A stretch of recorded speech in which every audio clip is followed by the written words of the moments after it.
ज्ञानाञ्जनशलाकया चक्षुरुन्मिलितं येन तस्मै श्रीगुरवे नमः।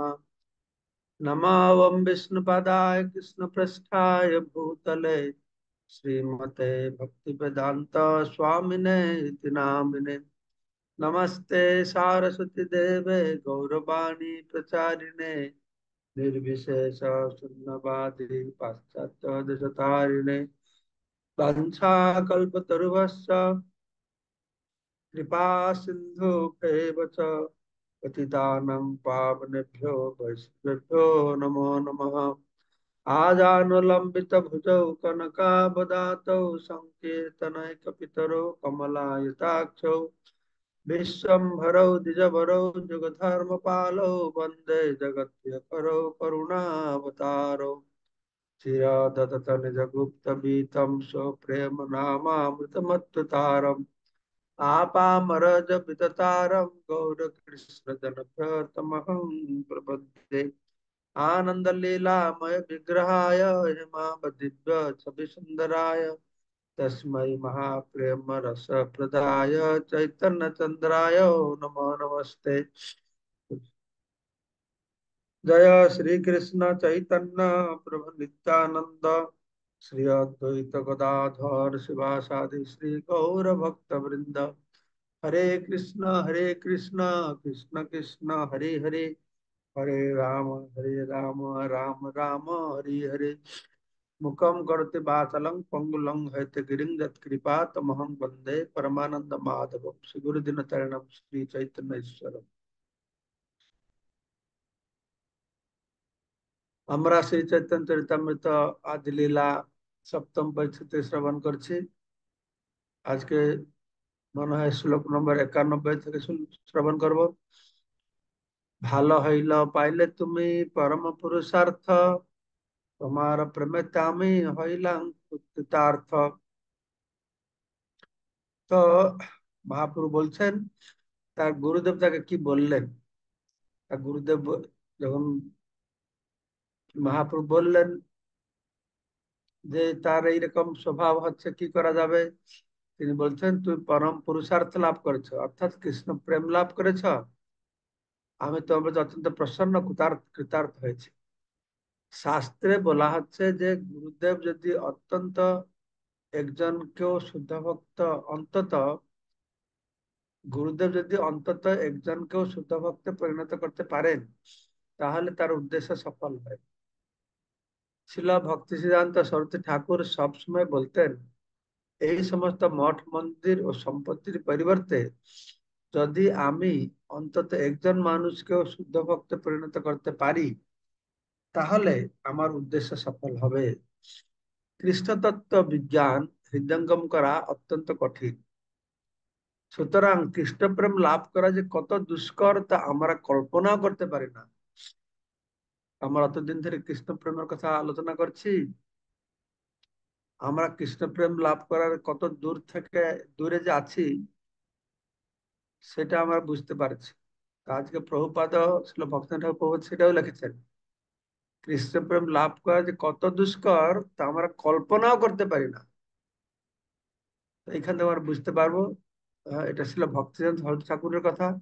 হম তাই শ্রী চৈতন্য মহাপ্রভু এবং গুরুদেবের কৃপা, যদি একজন শিষ্য শিষ্য আহ, যদি শ্রী চৈতন্য মহাপ্রভু গুরুদেবের কৃপায় যদি একজন শিষ্য শুদ্ধ ভক্তি লাভ করেন তাহলে গুরুদেব অত্যন্ত প্রীত হন। শিষ্য টাকা পয়সা নিয়ে এলে গুরুদেব প্রকৃতভাবে খুশি হন না। যথার্থ গুরু টাকা পয়সা পেয়ে খুশি হবে না। যারা নকল গুরু, যে শিষ্য তাকে বেশি টাকা দেবে তার প্রতি সে বেশি প্রসন্ন হবে। যারা আসল গুরু ওই টাকা পয়সা দেওয়া শিষ্যের পিছনে ছুটবে না, কে ভালো ভক্তি করছে তার প্রতি খুশি হবে। কিন্তু তিনি যখন দেখেন যে শিষ্য শাস্ত্রের বিধিনিষেধ গুলি অনুশীলন করে পারমার্থিক পথে উন্নতি সাধন করছে তখন তিনি অত্যন্ত খুশি হন। কত টাকা পয়সা নিয়ে আসছে তাতে খুশি হন না, এবং তার কাছে নিজেকে কৃতজ্ঞ বলে তিনি মনে করেন। নাচ গাও ভক্ত সঙ্গে কর সংকীর্তন, কৃষ্ণ নাম উপদেশী তার সর্বজন। দুটো কথা বললেন, যে তুমি নাচ গাও ভক্তের সঙ্গে নাম সংকীর্তন করো, আর তৎসঙ্গে সঙ্গে কৃষ্ণ নাম উপদেশ করে সর্বজগৎকে উদ্ধার করো। সারা জগতে যে অধপতিত জীব, এই জীবদেরকে এই সংসার বন্ধন থেকে উদ্ধার করো। তো ভজন করবে, সাধন করবে, নাচ গান সংকীর্তনের মাধ্যমে, সঙ্গে সঙ্গে কৃষ্ণ নাম প্রচারও করবে। তো গুরুদেব চান যে তার শিষ্য বিধিনিষেধ গুলি পালন করে একমাত্র নৃত্য কীর্তন করুক তাই নয়, সেই সঙ্গে তারা যেন জীবের জড়জগতে জীবকে জড়জগতের বন্ধন থেকে মুক্ত করার জন্য সংকীর্তন আন্দোলন প্রচারও করুক। কেননা কৃষ্ণ ভাবমূর্ত আন্দোলনের ভিত্তি হচ্ছে নিজে ভগবত ভক্তি আচরণ করে অপরে মঙ্গলের জন্য তা প্রচার করা। তো আমি যে পড়ছি, এটা একটু ওটা পিডিএফ থেকে পড়ছি, তো এই থেকে ফটোটা তোলে না, তো অক্ষরগুলো ভালো দেখা আসে না। আমি সেই জন্য একটু থেমে থেমে আমাকে পড়তে হবে, দেখে দেখে ব্যালেন্স করে। ঠিক আছে। তো এখানে প্রভুপাদ শুরুতেই সুস্পষ্ট করলেন এই বিষয়টা, শুধু বিধি নিষেধ পালন করে নিত্য কীর্তন করলে হবে না, তার সঙ্গে সঙ্গে জীবকে উদ্ধার করার জন্য আহ সংকীর্তন আন্দোলন যোগদান করতে হবে। তো কেননা কৃষ্ণ ভবানমৃত আন্দোলনের ভিত্তি হচ্ছে নিজে ভগবতী আচরণ করে অপরের মঙ্গলের জন্য তা প্রচার করা। দুই প্রকারের দুই প্রকার ঐকান্তিক ভক্ত রয়েছে, একটা গোষ্ঠী আনন্দী, ভজনানন্দী। ভজনানন্দী যারা কেবল নিজের জন্য ভগবত ভক্তি অনুশীলন করে সন্তুষ্ট থাকেন, তাদেরকে বলা হয় ভজনানন্দী। আর যারা কেবল ভক্তি মার্গে নিজেদের সিদ্ধি লাভ করে সন্তুষ্ট নন, পক্ষান্তরে অপরকেও ভগবানের দিব্য নাম কীর্তন করার মাধ্যমে পারমার্থিক পথে অগ্রসর হতে দেখতে চান, তাদের বলা হয় গোষ্ঠী আনন্দী। গোষ্ঠী আনন্দী একটি সুন্দর দৃষ্টান্ত হচ্ছে প্রহ্লাদ মহারাজ। ভগবান নৃসিংহদেব যখন বর প্রার্থনা করতে বললেন, তখন প্রহ্লাদ মহারাজ কি বললেন? এই শ্লোকটা যদি ভালো দেখাশোনা পড়ছেন, অনুবাদটাই পড়। হে ভগবান, আমার নিজের কোনো সমস্যা নেই। ভগবান জিজ্ঞেস করছেন প্রহ্লাদকে, তোমার কি বর লাগবে? না, আমার কোনো বর লাগবে না, আমার কোনো সমস্যা নেই। আপনার কাছ থেকে কোন বর চাই না, কোনো বর চাই না, কারণ আপনার দিব্য নাম কীর্তন করেই আমি সম্পূর্ণভাবে সন্তুষ্ট। আমার পক্ষে এই যথেষ্ট। কারণ যখনই আমি আপনার নাম কীর্তন করি, তখনই আমি আনন্দ সাগরে নিমগ্ন হই। আমার কেবল সেই জন্যই অনুশোচনা হয় যখন দেখি অন্যরা আপনার প্রতি প্রেম ভক্তি থেকে বঞ্চিত হচ্ছে। প্রহ্লাদ মহারাজ বলছেন, তা আমার আর কিছু দরকার নেই, আমি তো আনন্দ সাগর আপনার নাম কীর্তন করে আনন্দ সাগরে ভাসছি। কিন্তু আমারও চিন্তা হয়। কি চিন্তা হয়? যখন আমি দেখি অন্যরা সেই প্রেম ভক্তি থেকে বঞ্চিত হয়েছে, ক্ষণস্থায়ী জড় সুখ ভোগের জন্য তারা জড়জাগতিক কার্যকলাপে লিপ্ত হয়, নানাভাবে দুঃখ কষ্ট ভোগ করছে। তো ভগবত প্রেমের প্রতি আসক্তি রহিত হয়, কেবলমাত্র ইন্দ্রিয় সুখ ভোগের আশায় দিন রাত কঠোর পরিশ্রম করে তাদের জীবনের অপচয় করছে। আমি কেবল তাদেরই যেন অনুশোচনা করি এবং মায়ার বন্ধন থেকে তাদের মুক্ত করার জন্য নানা রকম পরিকল্পনা করি। এই যে প্রহ্লাদ মহারাজের বাক্য, শুধু নিজে উদ্ধার নয়, জগৎকে উদ্ধার করবে। আর জগৎকে উদ্ধার করতে প্রচারের বিভিন্ন প্রকারের প্রণালী আহ, তারা সৃষ্টি করবে। কিভাবে জীবকে আরো ভগবানের কাছে আনা যেতে পারে। শিল ভক্তি সিদ্ধান্ত ঠাকুর তার অনুভাষে বিশ্লেষণ করেছেন, যে মানুষ তার ঐকান্তিক সেবার দ্বারা গুরুদেবের মনোযোগ আকর্ষণ করেছেন, তিনি সমগোত্রীয় কৃষ্ণ ভক্তের সঙ্গে নৃত্য কীর্তন করতে ভালোবাসেন। ভক্তিনাথ ঠাকুর প্রভুপাদ বলছেন, এই নৃত্য গীতের প্রতি ভালোবাসা আসবে কি করে? না, যে ঐকান্তিক সেবার দ্বারা গুরুদেবের মনোযোগকে আকর্ষণ করেছেন, তিনি আহ, এই কীর্তন ভজন কীর্তন ভালোবাসেন। গুরুদেব এই ধরনের শিষ্যকে সমস্ত পৃথিবীর পতিত জীবদের উদ্ধার করার দায়িত্ব দান করেন। গুরুদেব সন্তুষ্ট হলে পৃথিবী শিষ্য সারা পৃথিবী আর পৃথিবীতে যারা পতিত আছে তাদেরকে উদ্ধার করার শক্তি সে লাভ করে। যারা ভক্তি মার্গে উন্নতি সাধন করেননি, তারাই কেবল নির্জন স্থানে হরে কৃষ্ণ মহামন্ত্র জপ করতে চান। ছিল ভক্তেন ঠাকুরের ভাষায় তা হচ্ছে এক প্রকারের প্রবঞ্চনা। কেননা তারা হরিদাস ঠাকুরের মতো অতি উচ্চ ভক্তের কার্যকলাপের অনুকরণ করতে চায়। আমরা অনুকরণ করব না, আমরা অনুসরণ করব। এভাবে অতি উন্নত ধরনের ভক্তের আচরণ অনুকরণ চেষ্টা করা উচিত নয়। পক্ষান্তরে সকলেরই কর্তব্য হচ্ছে সারা পৃথিবী জুড়ে শ্রী চৈতন্য মহাপ্রভু বাণী প্রচার করা। তাহলেই পারমার্থিক পদে সাফল্য অর্জন করা যায়। যারা প্রচার কার্যে দক্ষ নন, তারা অসৎসঙ্গ পরিত্যাগ করে নির্জনস্থার ভজন করতে পারেন। যারা প্রচার করতে পারে না, তারা পারমার্থিক দিকে সাফল্য অর্জন করতে পারে, তারা নির্জন স্থানে গিয়ে ভজন করতে পারে। কিন্তু যিনি ভক্তি যোগে যথার্থে উন্নত, তার কর্তব্য যে ভগবত ভক্তি বিভিন্ন মানুষদের কাছে ভগবানের মহিমা প্রচার করে, তাদেরকে ভগবত ভক্তির অমৃত অমৃত ও রস আস্বাদন করানো। ভক্ত অভক্তদের সঙ্গদান করেন, কিন্তু তাদের দ্বারা কখনো প্রভাবিত হন না। এইভাবে শুদ্ধ ভক্তের সঙ্গ প্রভাবে এমনকি ভগবত ভক্তিহীন জীবেরা ভগবানের ভক্তি পরিণত হওয়ার সুযোগ পান। এই সম্পর্কে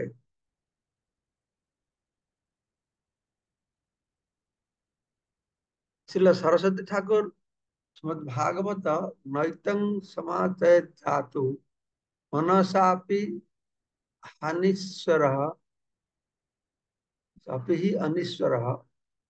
তো ভাগবত দশম স্কন্ধ 33 অধ্যায় 30 নম্বর শ্লোকে আছে, এবং এটাকে ভক্তের সমৃদ্ধ সিন্ধুতে উদ্ধৃত করা হয়েছে। ভক্তের না, ভক্তবেশ সিন্ধু 8 শ্লোক বর্ণনা করা হয়েছে।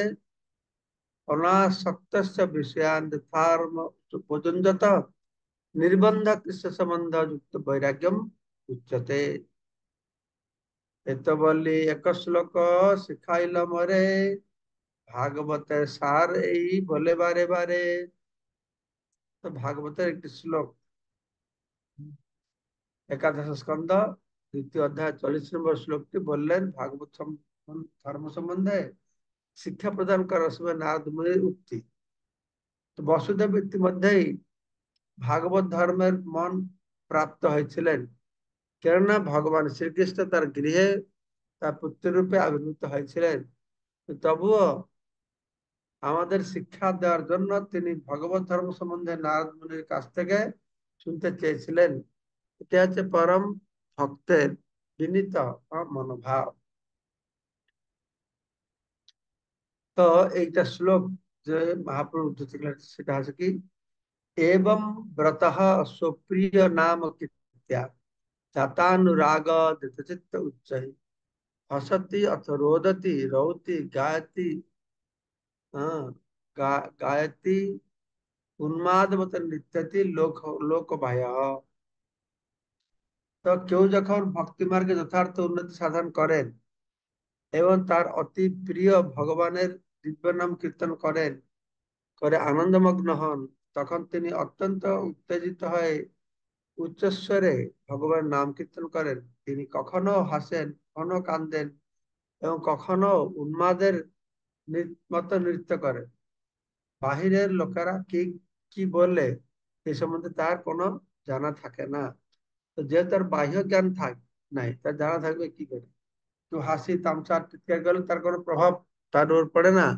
যেহেতু তিনি কি করছেন, সব সময় ভগবানের চিন্তনে মগ্ন থেকে দিব্য আনন্দ তিনি উপভোগ করছেন। তা এই তার বাক্য আমি দৃঢ় বিশ্বাস করি, নিরন্তর কৃষ্ণ নাম সংকীর্তন করি। সেই কৃষ্ণ নাম প্রভু গাওয়ায়, কবু গাওয়ায় না চায়, গাহি নাচি নাহি আমি আপন ইচ্ছায়। তো আমার গুরুদেবের এই কথায় দৃঢ় বিশ্বাস করে আমি নিরন্তর কৃষ্ণ নাম কীর্তন করি।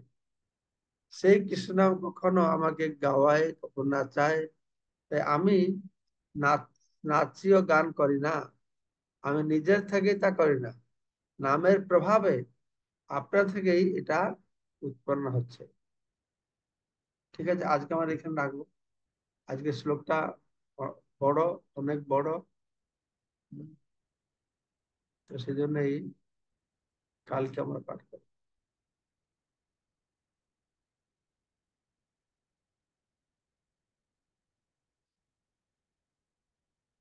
বিদ্যুৎ প্রভু বলুন, কি প্রশ্ন আছে?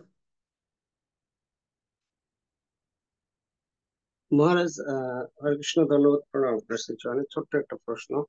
এখানে ওই যে 92 নম্বর শ্লোকের তাৎপর্যে এক জায়গায় বলা হচ্ছে, শ্রীল ভক্তি সিদ্ধান্ত সরস্বতী ঠাকুর তার অনুভাষ্যে বিশ্লেষণ করে বলেছেন যে যে মানুষ তার ঐকান্তিক সেবার দ্বারা গুরুদেবের মনোযোগ আকর্ষণ করেছেন, তিনি সমগোত্রীয় কৃষ্ণ ভক্তদের সঙ্গে নৃত্য ও কীর্তন করতে ভালোবাসেন। এখানে সমগোত্রীয় বলতে কি ওই যে গোষ্ঠানন্দী এবং ভজনানন্দী, এটাকে মিন করছে মহারাজ? সমগোত্রীয় মানে আমাদের মায়াবাদী আছে, বৈষ্ণব আছে। মায়াবাদীর সঙ্গে হরিনাম করবে না, বৈষ্ণবদের সঙ্গে করবে। আচ্ছা, আচ্ছা, বৈষ্ণবদের মধ্যে যারা মহাপ্রভু অনুগামী তাদের মধ্যে করবে। মহাপ্রভু অনুগামের মধ্যে যারা ইস্কনের ভক্ত তাদের স্বজাতীয় স্নিগ্ধ ভক্ত সঙ্গ করবে। স্বজাতীয়, এটা স্বজাতীয়, আমাদের ইস্কনের ভক্তদের সঙ্গে কীর্তন করতে হবে বিশেষ করে। ঠিক আছে। আচ্ছা। ঠিক আছে সুভাষিনী মহারাজ। শ্যাম মাতাজি। ধন্যবাদ, প্রণাম। সুভাষিনী মাতাজি। ধন্যবাদ, প্রণাম মহারাজ আপনার শ্রী চরণে। মহারাজ, আমি তোমার এই চৈতন্য চৈতন্যিত ক্লাসের জন্য অনেক ধন্যবাদ, সুন্দর বোঝানোর জন্য। মহারাজ, এই যে 192, এ তো আসতে বলতো সেভেন আমি শুনতে পয়েন্ট সেভেন পাচ্ছি। পয়েন্ট 92, নাচো গাও ভক্ত সঙ্গে করো সংকীর্তন, কৃষ্ণ নাম উপদিশ তার সর্বজন। এখানে তাৎপর্যে বলছেন যে উম দুই প্রকার ঐকান্তিক ভক্ত রয়েছেন, গোষ্ঠীনন্দী ও ভজনানন্দী। গোষ্ঠীনন্দী মহারাজ কি গোষ্ঠীনন্দী প্রথমে যে শুদ্ধ ভক্ত হতে পারবেন সে গোষ্ঠীনন্দী, আর শুদ্ধ ভক্ত হওয়ার পরে যিনি প্রচার করতে সমর্থ তিনি ভজনানন্দী। এভাবে কি বুঝবো মহারাজ, যিনি শুধু নিজের জন্য করেন সেটা গোষ্ঠীনন্দী, আর সকলের জন্য করেন ভজনানন্দী? তাহলে আমরা কি আপনি বলতে উল্টা পারি বলছেন। আপনি মহারাজ? আপনি উল্টা মহারাজ, বলছেন। আপনি যেটা বললেন সম্পূর্ণ উল্টোটা বললেন, বুঝছেন? গোষ্ঠী আনন্দী অপরের জন্য, ভজন আনন্দী নিজের জন্য। ঠিক আছে। মহারাজ, তাহলে আমরা বলতে পারি যে উম, সকল আম, সকল গোষ্ঠীনন্দী হলো ভজনানন্দী, কিন্তু সকল ভজনানন্দী গোষ্ঠীনন্দী নন। এটা কি বলবো কিনা, কে কি করছে তার উপর নির্ভর করে না। যারা গোষ্ঠী আনন্দী হচ্ছে, প্রচার করছে, ভজন করছে, তারা দুটোই করছে। যারা ভজন করছে, প্রচার করছে না, তারা একটাই করছে। ভুবনেশ গৌর প্রভু বলুন। হরে কৃষ্ণ, ধন্যবাদ মহারাজ। হরে কৃষ্ণ, দণ্ডবত চরণ প্রণাম মহারাজ। প্রণাম। মহারাজ, গোষ্ঠানন্দী আর ভজনানন্দী, কিন্তু আমরা তো গোষ্ঠানন্দী গ্রুপে আছি আর কি। মানে ভজনানন্দী যারা আছেন তাদের কি গতি হবে, বা আমাদেরও বা কি গতি? আমরা তো আনন্দ পাই, কিন্তু নিজের জন্য তো আমরা কিছু করার চেষ্টা করি না। তারপর অনেক সময় বলা হয় যে নিজের জন্য করো, একটু। কি নিজের জন্য? তুই নিজের জন্য করছো না? জব করছো না? আরতি করছো না? গীতা পাঠ করছো না? এটা হ্যাঁ। তো ভজন আর কি। লোক আছে নিজের সাধন ভজন করে, বাইরে প্রচার করে না, ওরা ভজনানন্দী। আমরা নিজের সাধন ভজনও করি, বাইরে প্রচারও করি। আমাদের অসুবিধা মধ্যে দুইটাই আছে। সে দুইটা আছে কিনা আমি কি করে বলবো? যে ভজন করছে তার দুটো থাকবে, না করলে দুটো থাকবে না। যে বাইরে খালি ঘুরে বেড়াবে, এদিকে ওদিকে, সাধন নাই ভজন নাই, বুঝতে পারছো? হ্যাঁ তো নিষ্ঠা নাই, মহারাজ, নিয়ম তাহলে নাই, তাহলে কি করে হবে? মহারাজ গোষ্ঠীর যারা নামে, গোষ্ঠীর নামে আমরা সাধন ভজন না করে খালি গোষ্ঠীর করে থাকি, তা হবে? না, সাধারণ ভজনটা দেখতে হবে, এটা মূল জিনিস। মহারাজ যারা ভজনানন্দী তাদের কি গতি হবে? আরে ভালো, সব দুজনে ভালো করতে হবে, ভগবানকে পাবে, ওই ভগবানকে পাবে। যদি নিজের ভালো ভজন সাধন করে ভগবান পাবে না? সেও ভগবানও পাবে প্রচার করলে।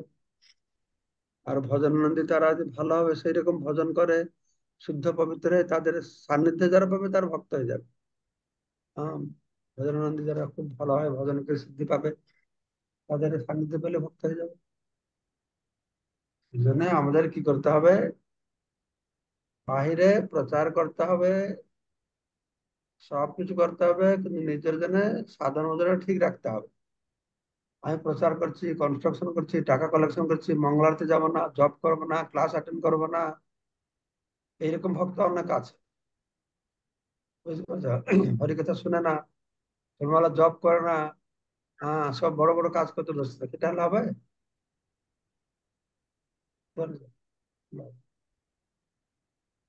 ঠিক আছে, তাহলে সবাইকে অশেষ ধন্যবাদ। বাঞ্ছা কল্পতরুভ্যশ্চ কৃপা সিন্ধু পঞ্চকল্প তরুভাষ্য চ কৃপা সিন্ধুবে বচ পতিতানাং পাবনভ্যো বৈষ্ণভ্যো নমো নমো। আর কি জয় পরমাত্মা। কৃষ্ণ জয় ভগবান। कृष्ण महाराज की जय, श्रील प्रभुपाद की जय, जय पंचाकल प्रभुपाद। महाराज हरि हरि बोल। वृंद की जय। जय। Very good.